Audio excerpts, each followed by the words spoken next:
Hello dear friends, আজকে আমরা সরাসরি ওয়েস্ট বেঙ্গল জয়েন্ট এক্সামিনেশন বোর্ডের অফিসিয়াল ওয়েবসাইটে আছি। অনেকে আমার কাছে জানতে চেয়েছেন, কমেন্ট সেকশনে কমেন্ট করেছেন যে জেমাস পিজির যে জেমাস পিজি হবে, সেই জেমাস পিজির সরাসরি আমাদেরকে যে সিলেবাস আছে প্রত্যেকটি কোর্সের জন্য আলাদা আলাদা। সো সেই সিলেবাস আমরা জানতে চাই। সো আমরা সিলেবাস নিয়ে আজকে ডিসকাস করব।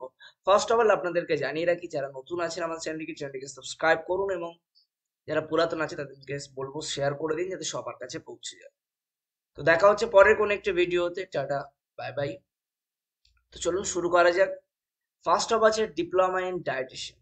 এক্ষেত্রে আপনার কিন্তু সিলেবাস আছে স্ট্যান্ডার্ড ব্যাচেলার কোর্সের সিলেবাস অফ বেসিক নিউট্রিশন এবং psychology, physiology, chemistry and basic food science. Total 100টি কোশ্চেন থাকবে, ঠিক আছে। এবার আসি সরাসরি, আপনারা যেটা ইন্টারেস্টেড এমএসসি মাইক্রোবায়োলজি,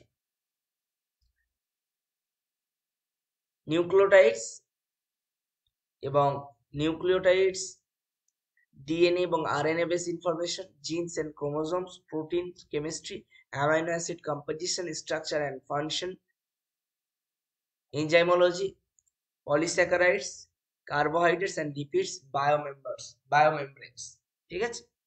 এবার মেন আসি হচ্ছে এমএসসি এমএলটি। অনেকে বিএমএলটি বা বিএসসি এমএলটি করার পরে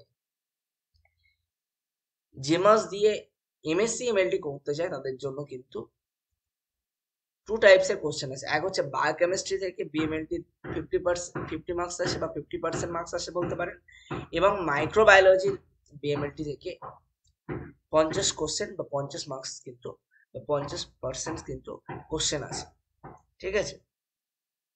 আরো একটি আছে, সেটা হচ্ছে master in hospital administration, arithmetic, logical reasoning, general knowledge, arithmetic 10, logical reasoning 20, general knowledge 20, general science 30 এবং ইংলিশ ল্যাঙ্গুয়েজ হচ্ছে 20 কোশ্চেন আসে, ঠিক আছে। এছাড়াও এখানে বেশ কিছু কোর্সেস আছে, যেমন এমওটি, জেনারেল বায়োলজিক্যাল সায়েন্স 50, আর স্ট্যান্ডার্ড বিওটি অর্থাৎ ব্যাচেলর অফ ওটি টেকনিশিয়ান এবং তার ইকুইভ্যালেন্ট 50টি কোশ্চেন আছে। এমপিটিতে বায়োলজিক্যাল সায়েন্স 50 এবং তার স্ট্যান্ডার্ড বিপিটি থেকে আসে 50%। এমপিও বায়োলজিক্যাল সায়েন্স, সেখান থেকে আসে আপনার 50 এবং বিপিও থেকে আসে 50টি, ঠিক আছে। এগুলো কিন্তু আপনাকে মাথায় রাখতে হবে।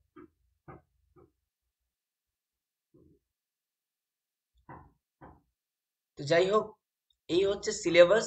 সিলেবাস নিয়ে যাদের কোশ্চেন আছে, যদি আপনাদের আরো একটি কোশ্চেন উঠবে যে মেডিকেল মাইক্রোবায়োলজির জন্য, ঠিক আছে, সেক্ষেত্রে রিলেভেন্ট কোশ্চেন থাকে, স্ট্যান্ডার্ড 100 কোশ্চেনই থাকে সেখান থেকে, ঠিক আছে। তো এগুলো কিন্তু আপনাদেরকে একটু দেখে নিতে হবে, ঠিক আছে। যদি আপনারা পারেন, সরাসরি বলবো জেমাসের ওয়েবসাইটে চলে যান, অর্থাৎ ওয়েস্ট বেঙ্গল জয়েন্ট এর এক্সামিনেশন সেকশনে যান, তারপরে দেখুন জেমাস পিজি, এবং সেখান থেকে কিন্তু আপনাদের সরাসরি ইনফরমেশন বুলেটিনের 7 নম্বর পেজে কিন্তু আপনারা পেয়ে যাবেন। তো যাই হোক, আজকের ভিডিও এই পর্যন্ত। আমরা চললাম নেক্সট ভিডিও বানাতে। ভালো থাকবেন, সুখে থাকবেন, দেখা হবে পরের কোনো একটা ভিডিওতে। Tata, bye by.